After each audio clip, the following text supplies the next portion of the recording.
Most people do not ruin their lives in one dramatic moment.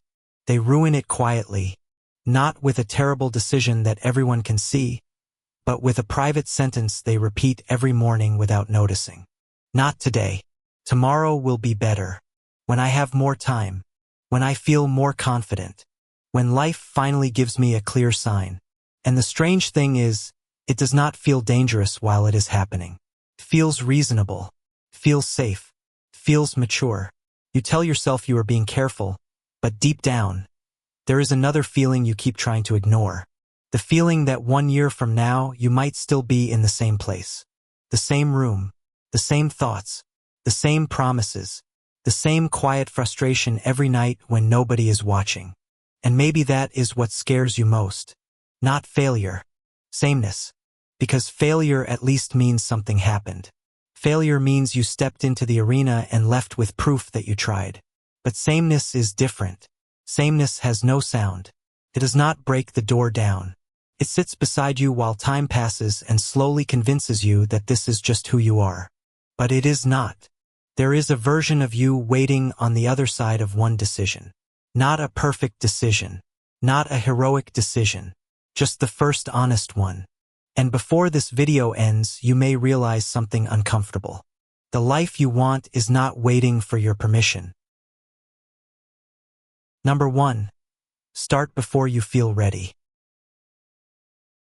The first door does not open because you feel prepared. It opens because you finally move while still afraid. There is a very specific kind of pain that comes from knowing what you need to do and still not doing it.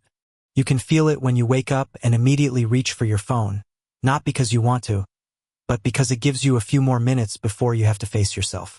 You can feel it when you see someone else making progress in an area you care about, and instead of feeling inspired, your chest tightens. You can feel it at night, when the world gets quiet and the excuses stop sounding convincing. You know you are capable of more. That is what makes it painful. If you truly believed you had no potential, you would feel nothing. But you do feel something. A discomfort, pressure. A quiet grief for the person you keep postponing. And the lie hiding underneath it all is simple. You think readiness comes before action. You think one day you will wake up with enough confidence, enough clarity, enough discipline, enough knowledge, enough emotional strength to begin. You imagine a future version of yourself who finally feels certain. That version has a clear plan, a calm mind, a strong routine, and no fear of judgment. But that person does not appear before the work. That person is built by the work. Readiness is not a starting condition. It is a result. It grows after the first uncomfortable attempt, after the first awkward mistake, after the first day you show up badly but honestly. The mind wants proof before it moves. Life gives proof only after movement. This is the conflict that traps so many people. You want confidence before you begin, but confidence is evidence. It is the memory of surviving difficult things. It is the body remembering, I have been here before and I did not break. So if you keep avoiding the beginning, you also keep avoiding the very evidence you are waiting for. Imagine a person standing at the edge of a dark forest, holding a lantern that has not been lit yet. He says, I will enter when I can see the whole path. But the lantern only lights when he takes the first step. That is how personal growth works. The path does not reveal itself from a distance. It reveals itself under your feet. You do not need to feel brave to begin. You need to begin while your hands are shaking. You do not need to have the perfect plan. You need to stop treating uncertainty as a warning sign. Sometimes uncertainty is not a stop sign. Sometimes it is just the atmosphere of a new life. Look closely at the people you admire. Not the polished version you see now, but the hidden beginning. The first bad video. The first nervous interview. The first failed business. The first weak workout. The first page that sounded terrible. The first attempt that made them question everything. Their beginning did not look legendary. It looked human. And this is where something inside you can change. You stop asking, am I ready? And you start asking, what would I do today if I accepted that feeling unready is part of the process? That question changes the room. Suddenly, the goal is not to look impressive. The goal is to enter. To place one honest action into the day before fear has time to organize another argument. To become the kind of person who does not wait for emotional permission. Picture yourself 1 year from now, not in some fantasy mansion, not living a perfect life, just stronger, clearer, quieter inside. Imagine looking back at today and realizing this was the day you stopped negotiating with fear. This was the day you finally understood that being unready was not proof you should wait. It was proof you had reached the edge of growth. But beginning is only the first danger, because once you finally start, another trap appears almost immediately. A trap that looks like ambition, sounds like productivity, and quietly destroys focus before it becomes power. Number 2, choose one goal, not 10. Once motion begins, the next battle is not laziness. It is the temptation to scatter your life across too many versions of who you could become. There is a strange anxiety that comes from wanting to change everything at once. You feel behind, so you make a list. You want a better body, more money, a stronger mind, a new skill, a cleaner room, better relationships, a morning routine, a side business, a different personality, a new identity. You look at your life and decide that everything needs to be fixed immediately. First, it feels exciting. Feels like a fresh start. You download the apps. You save the videos. You write the goals. You imagine a complete transformation happening all at once, as if your entire life is about to obey the version of you that exists for 20 minutes after midnight. But then morning comes, and your mind is no longer inspired. It is overwhelmed. The hidden problem is not that you lack ambition. It is that your ambition has no container. It spills everywhere. And when energy spills everywhere, it becomes invisible. A life aimed in 10 directions does not become 10 times stronger. It becomes divided. This is why so many people confuse activity with progress. They are busy planning, busy researching, busy changing routines, busy switching strategies, busy imagining new identities. But deep down, nothing is moving forward because no single thing has been given enough attention to transform. There is a quiet fear behind this. Choosing one goal means letting go of the emotional comfort of having many possible futures.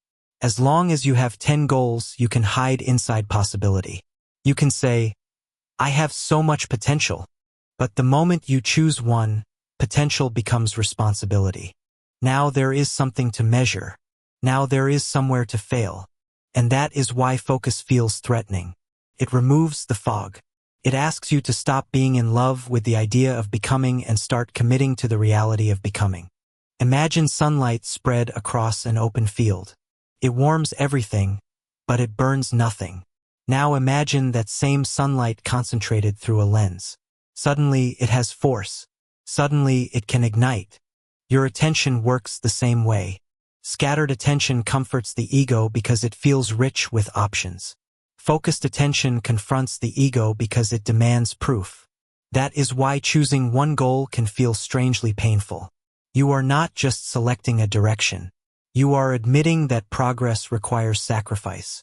You cannot become everything at once. But you can become something real. And something real is far more powerful than 1,000 imagined versions of yourself. Maybe your one goal right now is rebuilding your body. Maybe it is mastering a skill. Maybe it is saving money. Maybe it is studying. Maybe it is creating consistently.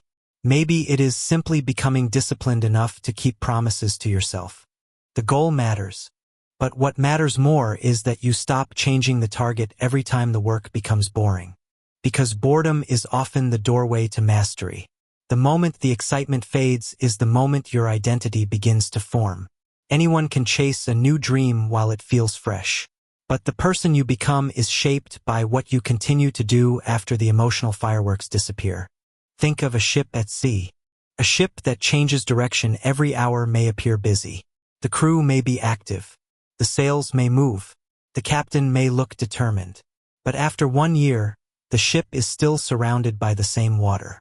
Another ship chooses one direction and stays with it through weather, silence, doubt, and long empty horizons. For weeks, it may not see land. It may look foolish to those who keep turning around. But eventually, that ship reaches a coast that scattered effort will never find. Your life is not transformed by intensity alone. It is transformed by direction. 1 year from now, you will not regret having fewer goals. You will regret giving equal attention to things that never deserved equal power over your future. So choose the goal that would make the biggest difference if it truly changed. Choose the one that would make the other parts of your life easier. Choose the one that quietly scares you because you know it matters. Then protect it. Protect it from distraction. Protect it from comparison. Protect it from your own habit of starting over whenever things become uncomfortable. Because after you choose one direction, life will test your commitment in a very subtle way. It will offer you a beautiful excuse. It will tell you the timing is not right. It will convince you that the next season, the next month, the next perfect moment will finally make everything easier. And that is where many dreams disappear without a trace. If this message is connecting with something you have felt but rarely said out loud, consider leaving a thought below. Someone else may read your words at the exact moment they are fighting the same private battle. And if you want to stay close to reminders that pull you back toward growth, subscribing simply keeps this kind of conversation within reach. Number 3. Stop waiting for the perfect moment. After choosing your direction, the next illusion arrives dressed as wisdom, and it whispers that you should wait until life feels more convenient. The perfect moment is one of the most believable lies in the world. It sounds patient. It sounds strategic. It sounds responsible. You tell yourself you will start when work slows down, when your emotions settle, when your family understands, when your money improves, when the house is calmer, when your confidence rises, when the pressure disappears. And because each reason contains a little truth, the excuse becomes difficult to question. Yes, you are tired. Yes, life is complicated. Yes, your situation is not ideal. Yes, some people seem to have more support, more time, more space, more advantages. But here is the part most people discover too late. Life rarely becomes empty enough for transformation to feel easy. There will always be noise. There will always be responsibilities. There will always be people who do not understand. There will always be a problem that feels urgent enough to delay what is important. Waiting for perfect conditions can become a socially acceptable way of abandoning yourself. And the most dangerous part is that it does not feel like quitting. It feels like preparing. You keep telling yourself, soon, but soon is not a date. Soon is a hiding place. Soon allows you to feel connected to the dream without being accountable to it. It gives you the emotional reward of intention without the cost of action. This creates a painful internal split. One part of you wants the future. Another part of you is addicted to the safety of delay. You do not want to give up on your dream, but you also do not want to confront the messy beginning.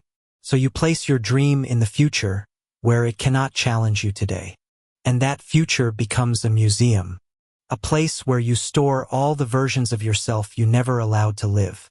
The perspective shift is this: the right moment is not found. It is created by the first imperfect action. A person who waits for the storm to stop before learning to sail may spend his entire life on shore. But the sailor is not made in calm water. The sailor is made by entering the wind, adjusting the rope, misreading the sky, correcting the angle, and slowly learning the language of waves. Your circumstances are not separate from your growth. They are the material of your growth. The pressure you wish would disappear may be the very resistance that strengthens you. The limited time may teach you focus. The lack of support may teach you self-trust. The imperfect environment may teach you resourcefulness. The frustration may become fuel if you stop using it as proof that now is not the time. There is a powerful dignity in starting inside the mess. Not after the room is clean. Not after your emotions are organized. Not after every person believes in you. But inside the unfinished life you actually have. Because that is the only life available today. Imagine an old train station at night.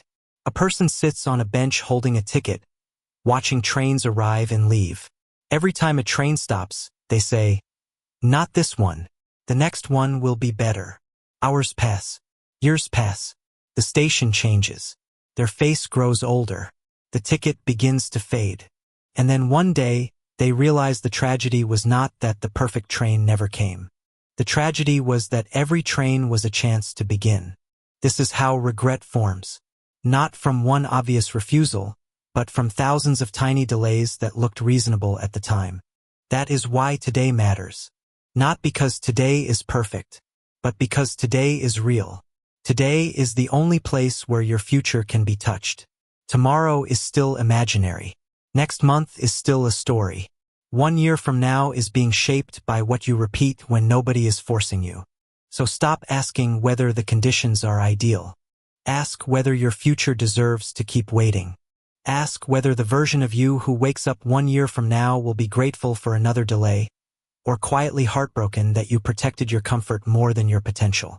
And once you stop worshiping the perfect moment, you meet a deeper truth. Starting is not enough. A single burst of effort can open the door, but it cannot carry you through the long corridor. For that, you need something stronger than emotion, something quieter, something that keeps moving after inspiration disappears.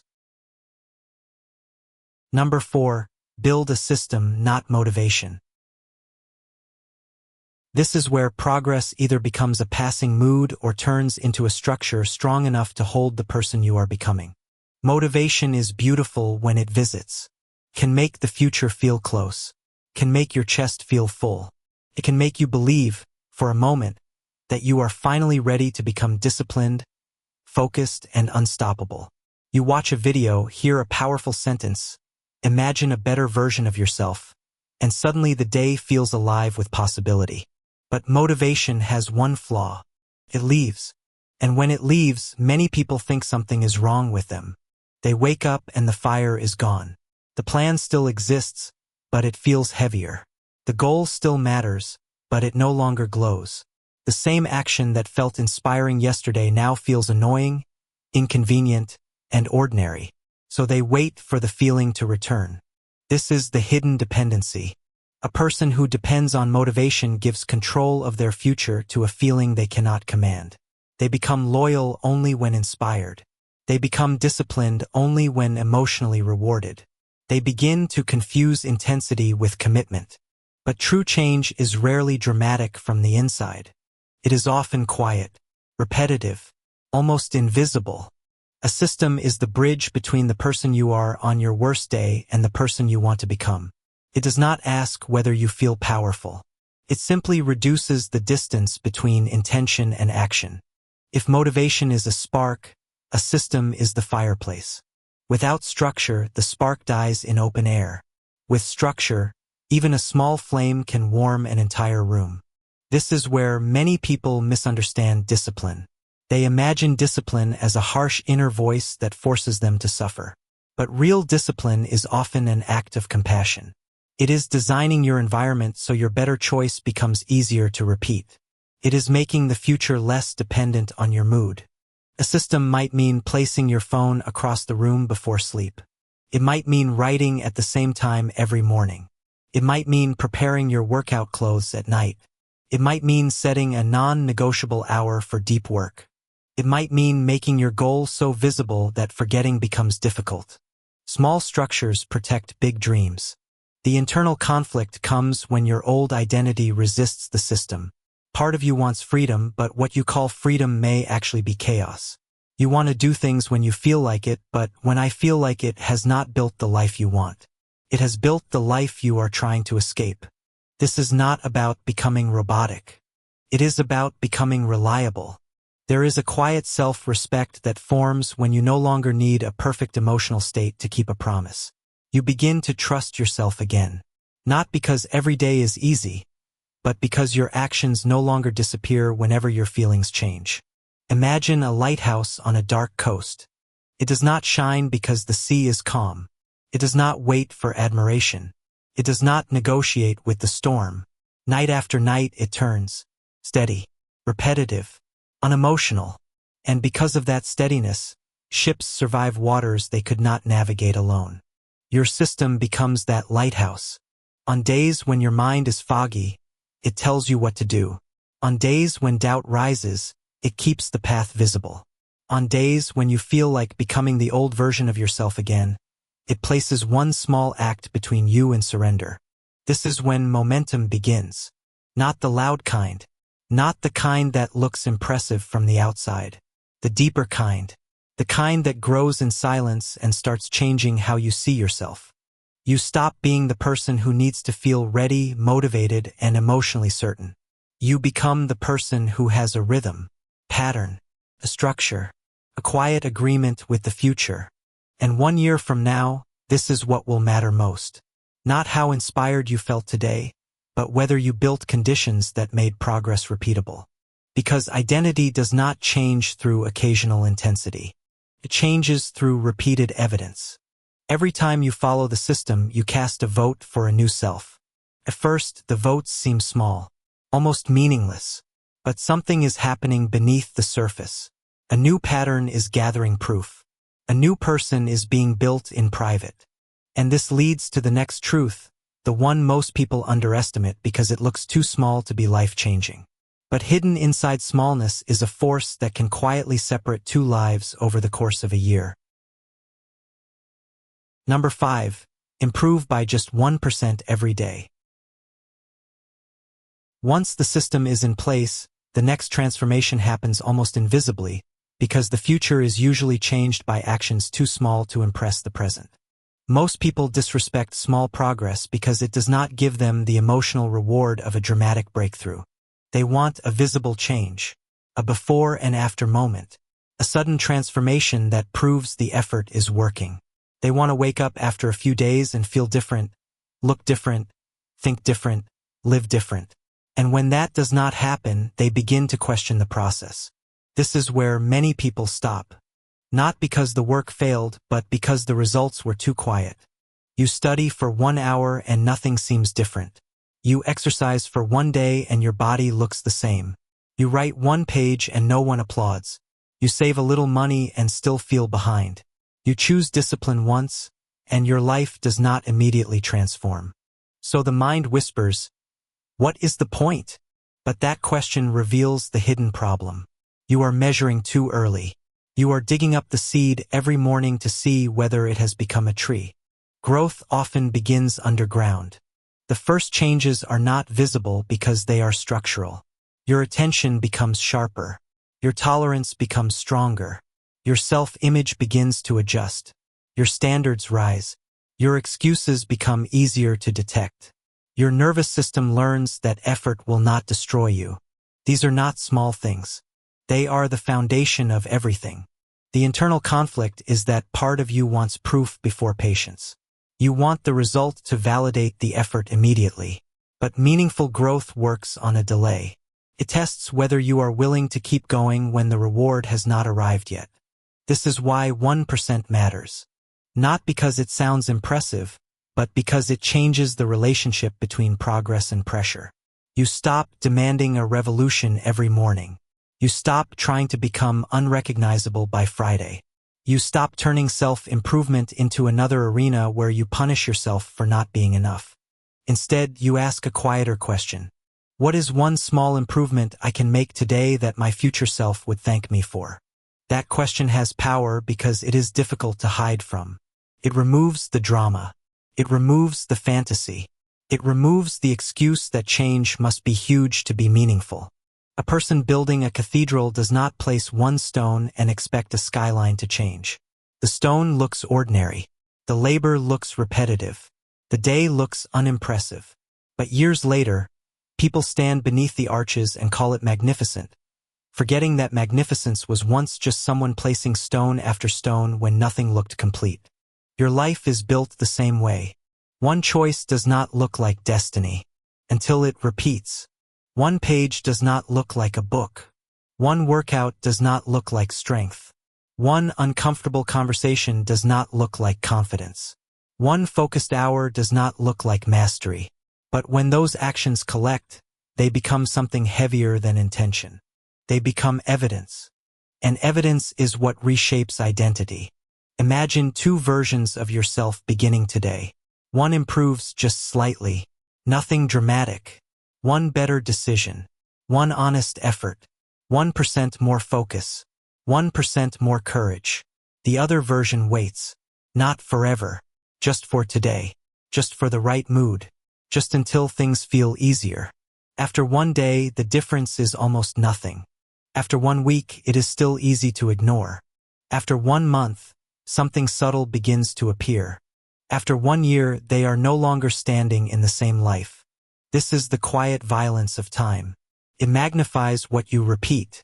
It does not care whether your habits are chosen consciously or inherited by neglect. It simply takes what you do consistently and makes it larger. That should not scare you. It should wake you up. Because it means you do not need to become extraordinary today. You only need to stop betraying the small action in front of you. You only need to respect the kind of progress that does not beg for attention. And when you do, your environment begins to change. Not just the room around you, but the atmosphere inside your mind.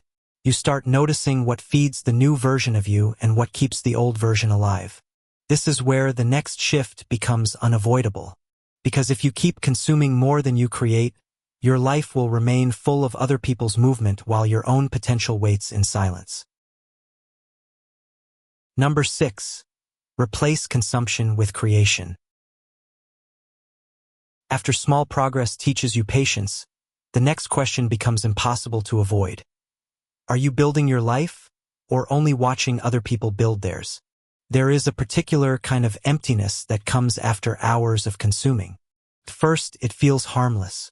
You scroll to relax. You watch to learn. You listen to feel inspired. You tell yourself you are gathering ideas, staying informed, studying success, understanding what is possible. And sometimes that is true. But then something changes. You close the app and feel strangely heavier. Not rested, not clearer, just filled with noise. You have seen people travel, speak, build, transform, earn, create, grow, and become. You have consumed 100 lives in one evening, but your own has not moved an inch. The hidden problem is not consumption itself. The problem is when consumption becomes a substitute for creation. It gives you the illusion of motion without the risk of expression.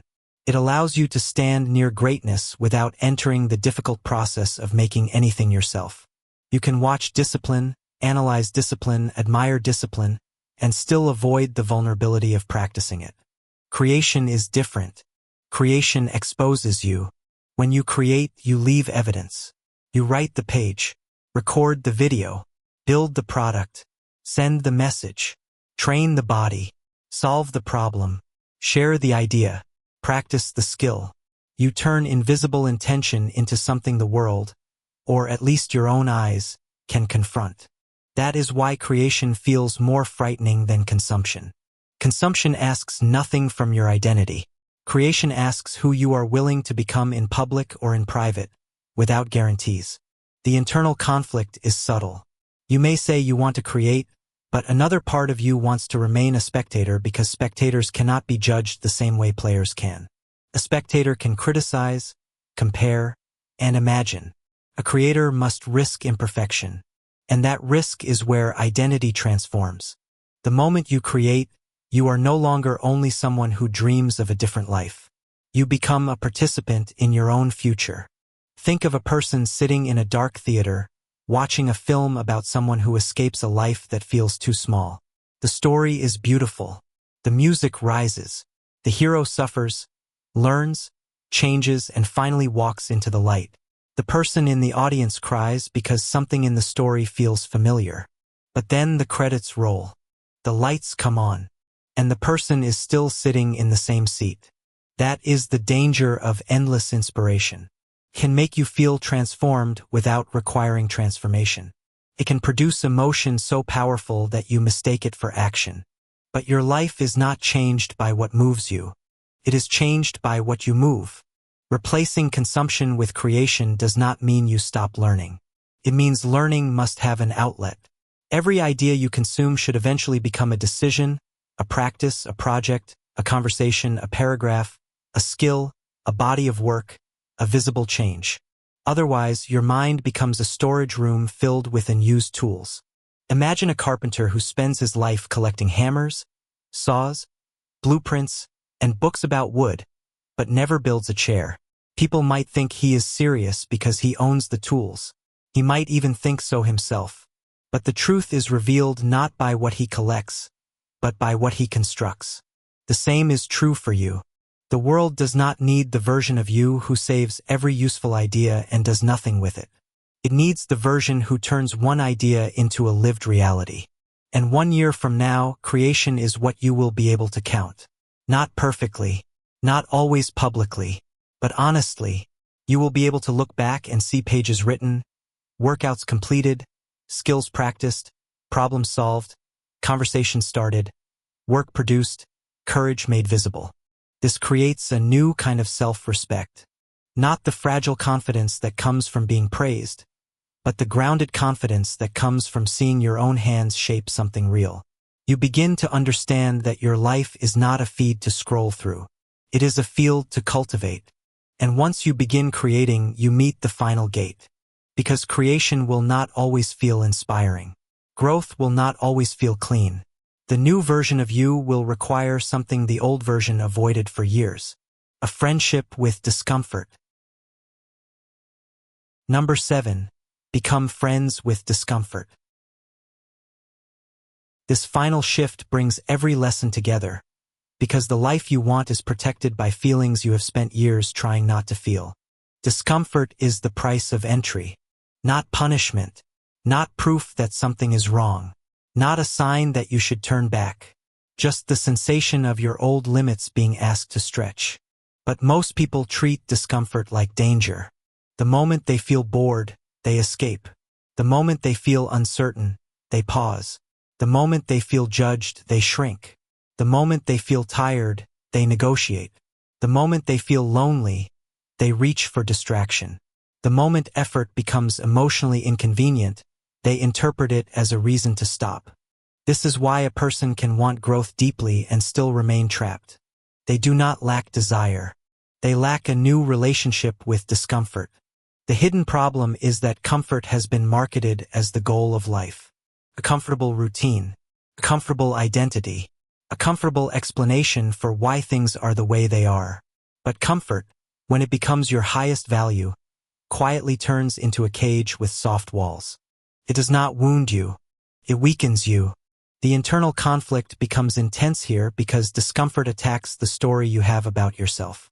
It asks whether you are truly committed or only emotionally interested. It asks whether you want the result more than you want relief. It asks whether your identity is strong enough to survive the temporary feelings that growth requires. This is where many people turn back.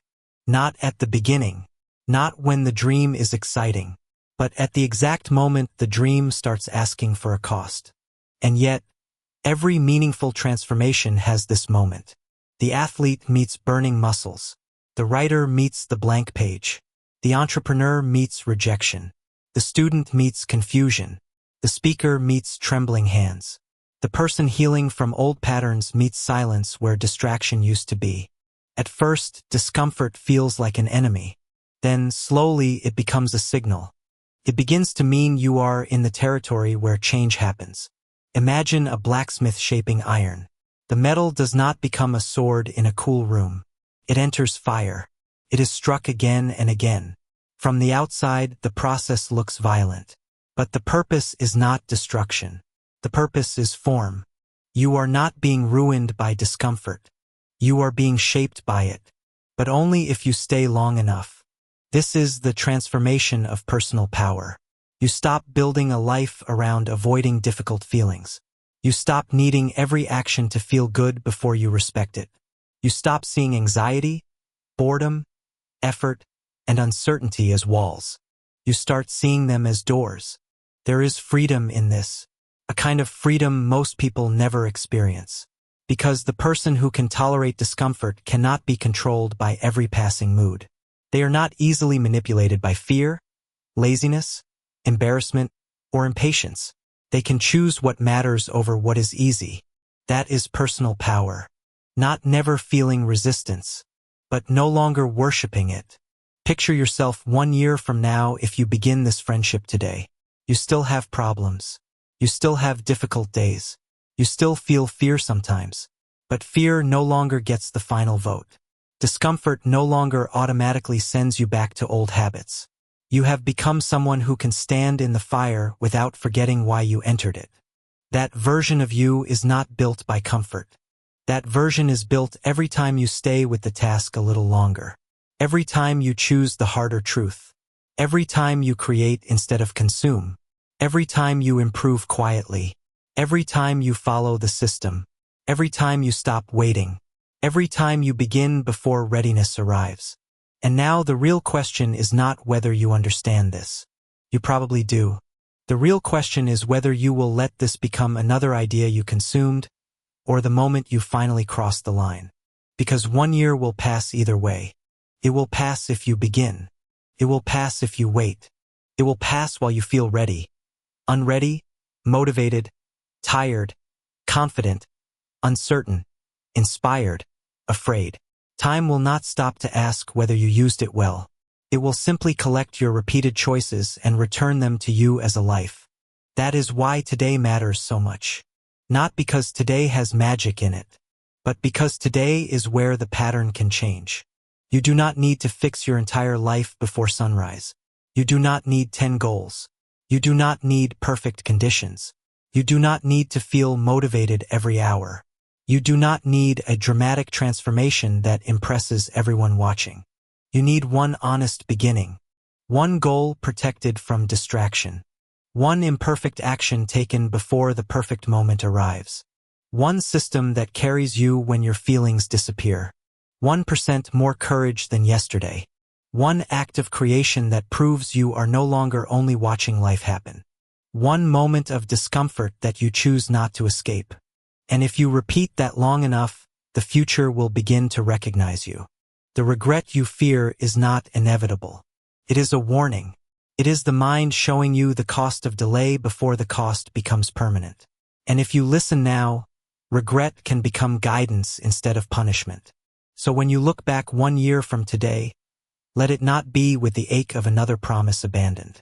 Let it be with the quiet pride of knowing that this was the day you stopped waiting for your life to begin and finally became the person who started. If this message resonated with you, share one small action you are choosing today. Your words may become the reminder someone else needs to begin. And if you want more reflections that help you stay connected to growth, subscribe and keep walking toward the person you are becoming.